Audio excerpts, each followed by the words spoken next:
Når man gerne vil booke en plads i saunaen nede ved Åpromenaden i Bjerringbro, så skriver man aapromenaden.dk i sit browserfelt.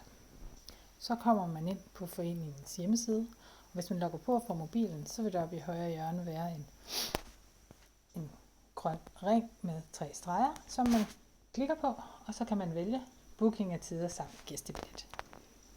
Er man ikke medlem af foreningen, så skal man første gang, man går ind og gerne vil booke en plads her, oprette en gæsteprofil, som står i det grønne link i 3. linje.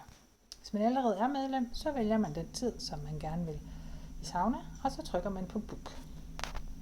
Så kommer der oppe i højre hjørne en login-knap, hvor man kan vælge at logge ind med mobil eller e-mail. Jeg vælger min e-mail, og så vælger man sin profil. Man vælger tidspunktet, man vil i sauna, og klikker på book. Så kan man lukke den efterfølgende. Hvis man så alligevel ikke kan komme i sauna, så kan man på 2 måder gå ind og annullere sin tid. Man kan enten vælge at klikke på samme sted igen, og klikke på den knap, der hedder annullere. Man kan også vælge at gå op under sin profil, og der kan man nede i bunden se alle sine bookinger. Og der har jeg så en booking den 10. som jeg sletter.